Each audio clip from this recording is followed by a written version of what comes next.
Olá, alunos! Como vocês estão? Tudo bem? Professora Renata, língua portuguesa com vocês. O assunto de hoje, ele também é extremamente interessante, até porque vamos situar todo o contexto aqui no nosso Brasil. Então, naturalismo no Brasil é o tema da nossa aula de hoje. Acompanhe comigo. O que foi o naturalismo? Lá na Europa, iniciado por Émile Zola com o livro Germinal, né?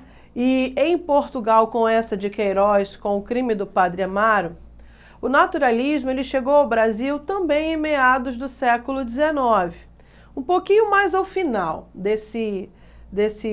dessa parte do ano, né? Do semestre, do século. E foi nessa época que muitos escritores foram influenciados por esses escritores europeus. Muitos escritores brasileiros deixaram-se influenciar, pois passaram a enxergar a literatura como instrumento de denúncia social. Foi um megafone, né, das artes, né, a literatura. E não apenas eram vistos como entretenimento para essa classe média e elite brasileira, tá bom? Então, a literatura funcionou e até hoje, né, para os que gostam de ler sabem do que eu estou falando, é um veículo de denúncia social, tá? E também assim foi no século XIX. E aqui, como toda essa estética nova, dita naturalista, aconteceu? Acompanhe comigo. O principal representante aqui no Brasil foi um autor maranhense chamado Aloísio Azevedo. E em sua obra, vamos dizer, mais madura do naturalismo, é a que eu vou me apegar hoje para falar com vocês sobre esse estilo, foi denominada O Cortiço. E ela condensou todos os ideais naturalistas entendidos por ele e também pelos demais que se influenciaram com a escrita do Aloísio, tá? Então, por meio da força dos instintos, o homem, como foi descrito na obra, determinavam todos esses comportamentos, muitas vezes animalescos, tá bom? Então, o principal representante, Aloísio de Azevedo, com a obra O Cortiço. Ele, é claro, escreveu outras obras e aqui iniciou, vamos dizer, foi engatinhando no naturalismo no Brasil, não foi o Cortiço, como eu disse, a obra de maturidade da escrita dele naturalista foi O Cortiço. Mas a que começou foi O Mulato e Casa de Pensão.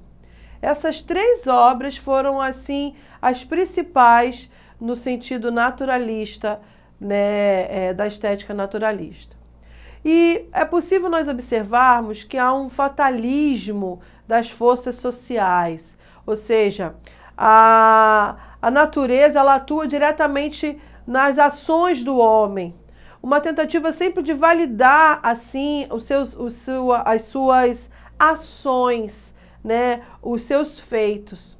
E a literatura, através da pena desses autores, do olhar desses autores, conseguiu se apegar às teorias cientificistas, os pensamentos filosóficos como um todo e colocar essa visão para o deleite dos leitores que gostavam de coisas novas, né, de coisas que chamassem a atenção. O naturalismo veio com essa intenção, de chocar o leitor.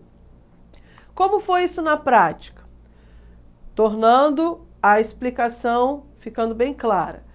As leis cientificistas ou científicas trouxeram à literatura naturalista um olhar de ficção muito pautada no que o homem era, como que ele estava sendo visto e como que o ambiente determinava qualquer ação dele.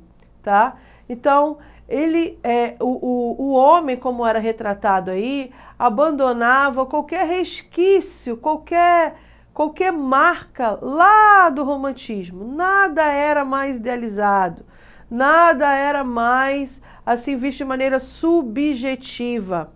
O realismo era um tratamento dado à realidade de maneira nua e crua. E o realismo, isso era extremamente exagerado.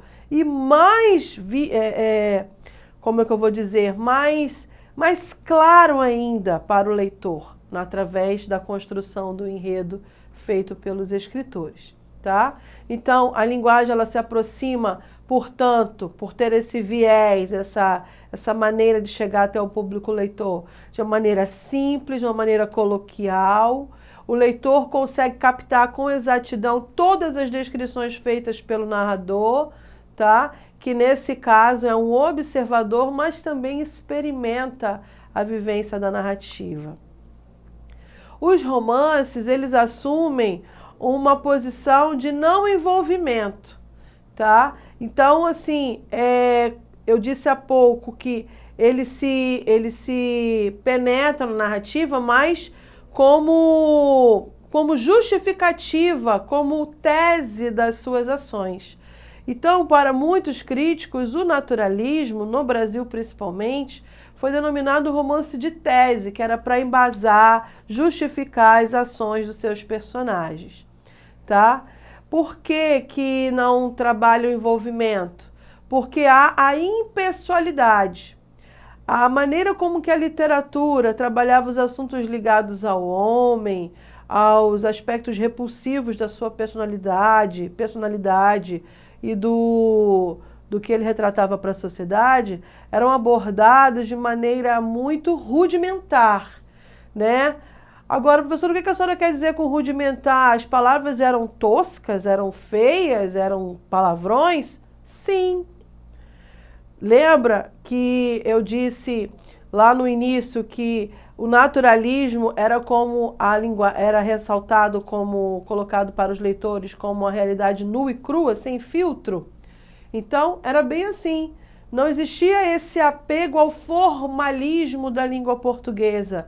Era a linguagem simples, factual e que ia ao encontro desse público leitor que gostava de ver o que se pensava sobre as classes menos favorecidas. Então, realismo e naturalismo se completam, se opõem ou são visões diferentes da mesma raiz estética? Vamos entender. Ele era associado ao realismo? Sim. Outra tendência literária, como a gente já viu. Mas a preocupação foi trazer na literatura um instrumento de análise social. Por isso que o naturalismo é considerado em suas prosas, os seus livros lançados com essa característica naturalista, como romances de tese.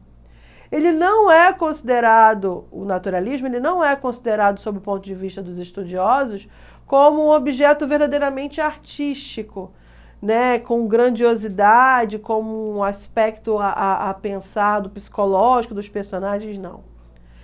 O naturalismo não tinha esse viés, não tinha essa intenção.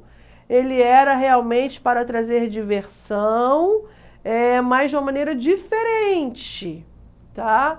Uma maneira diferente de se tratar as prosas naquele momento, tá bom? Os escritores, portanto, eles aderiram a esse movimento para dissecar, atentem bem para essa palavra, dissecar o comportamento humano. O que quer dizer isso? É como se apenas a palavra escrita com a caneta do escritor, né, fosse um bisturi para um cirurgião. Era bem assim a analogia que se faz, tá? Porque o trabalho desses escritores era aproximar das frias e impessoais experiências do seu laboratório de escrita a concepção artística da literatura que lá no realismo era vigente, só observar e tal. E agora não, ele ia no fato, no problema, na doença, nos aspectos ruins, tá? Em que eles são diferentes? Vejam comigo. Trabalham o determinismo, tá? E aqui eu coloco para vocês o que vem a ser esse determinismo no texto literário. Acompanhem comigo. É esta, disse aos soldados que, com um gesto, intimaram a desgraça a segui-los. Prendam-na, é escrava minha, a negra, imóvel, cercada de escamas e tripas de peixe, com uma das mãos espalmadas no chão e com a outra segurando a faca da cozinha. olhou aterrada para eles sem pestanejar.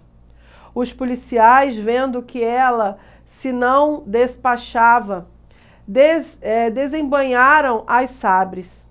Bertoleza, então, erguendo-se com um ímpeto de anta bravia, recuou de um salto e, antes que alguém conseguisse alcançá-la, já de um só golpe certeiro e fundo, rasgava o ventre de lado a lado.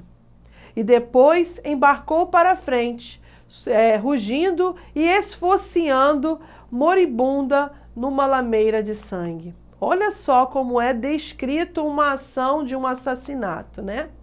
Então, isso aqui é o que a gente pode encontrar no livro O Cortiço, que é a obra célebre de Aloysio Azevedo. Outra maneira interessante de a gente observar esse naturalismo é com a seguinte característica: a preferência por temas de patologia social. Aqui a patologia é aquela doença, só que a doença da sociedade. Então veja aqui, de acordo com as concepções naturalistas, o homem é apenas um animal cujo destino é determinado por meio do ambiente e da hereditariedade, o que justifica o determinismo. Outros aspectos, como a educação, nível cultural, são tidos como responsáveis pela formação do caráter desse homem. Olha o exemplo também retirado do Cortiço. Não era a inteligência nem a razão o que lhe apontava o perigo, mas o instinto, o faro sutil e desconfiado de toda a fêmea pelas outras, quando sente seu ninho exposto. Então está comparando aqui a mulher a uma fêmea, né? A um pássaro e ao instinto animal, né? Então, Cortiço, onde você vê isso, tá? Então, outra característica interessante, o objetivismo científico e a impessoalidade, ou seja, a intenção de se falar de uma maneira mais naturalista e se manter imparcial ao mesmo tempo, trabalhando a linguagem bem objetiva nas situações descritas. Veja o exemplo. A bruxa surgiu à janela da sua casa como a boca de uma fornalha acesa. Estava horrível, nunca fora tão bruxa. O seu moreno trigueiro de cabocla velha reluzia que nem metal em brasa. A sua crina preta desgrenhada escorrida e abundante como as das éguas selvagens, dava-lhe um caráter fantástico de fúria saída do inferno. E ela ria-se ébria de satisfação, sem sentir as queimaduras e as feridas, vitoriosa no meio daquela orgia de fogo, com que ultimamente vivia a sonhar em segredo a sua alma extravagante de maluca. Então, outro pedacinho do texto lá, O Cortiço, para que vocês possam entender a observação nesse caso e a impessoalidade do narrador, tá bom? Além de Aloysio de Azevedo, outros autores foram denominados também naturalistas aqui no Brasil, professora. Aderiram ao naturalismo? Sim, vamos conhecê-los aqui, ó. Adolfo Caminha escreveu a obra Bom Crioulo. Inglês de Souza, Contos Amazônicos, e a obra bem conhecida dele é O Missionário. Raul Pompeia com o Ateneu, também cai muito nos vestibulares. E Aderbal de Carvalho com A Noiva. E o naturalismo no Brasil, como se deu? Chegou ao Brasil no final do século XIX, como eu disse para vocês no início. Os escritores abordaram a situação da realidade social brasileira, destacando os cortiços, o preconceito, a diferenciação social, entre outros temas. O tipo de texto usado pelos escritores era a prosa. Importante ressaltar isso aqui. Não é em poemas, é em prosa, assim como no realismo. Tá bom? Quais eram as características, professoras? Olha aqui, não esqueça. O positivismo, o evolucionismo, o determinismo, a impassibilidade, ou seja, tornar-se assim detentor da verdade, mas fala dela nua e crua. Não busca uma explicação lógica, mas sim uma científica para o comportamento humano. As personagens elas eram esféricas, ou seja, bem diferentes das que eram colocadas no romantismo. e trabalhava o materialismo, ou seja, fugir do abstracionismo que era pregado no romantismo, tá bom? Aqui eu tenho 3 atividades para vocês subjetivas e que eu espero que vocês fiquem bem atentos a toda essa explicação, acessem a plataforma e respondam, além da atividade complementar que eu coloco. Em que o naturalismo se diferencia do realismo? Responda lá no seu caderno. Quem é considerado o fundador da escola naturalista no Brasil? Eu falei aqui durante a aula. E qual foi a obra considerada o marco desse período? Escreva um pequeno resumo sobre esse enredo, tá bom? E a última questão, não menos importante, quais foram as teorias cientificistas que mais influenciaram esse movimento literário? Espero que vocês tenham gostado. Aqui tem a indicação do livro O Cortiço. Depois vocês façam um fichamento desse livro. Tem na versão quadrinhos, que é mais atrativa na linguagem de vocês. E todas essas obras que eu tenho colocado para vocês nessas aulas, elas estão para baixar, porque são obras clássicas da literatura mundial e brasileira. Então, fiquem à vontade para fazê-lo. Ficamos por aqui. Até a próxima aula. Espero que vocês tenham gostado. Um abraço.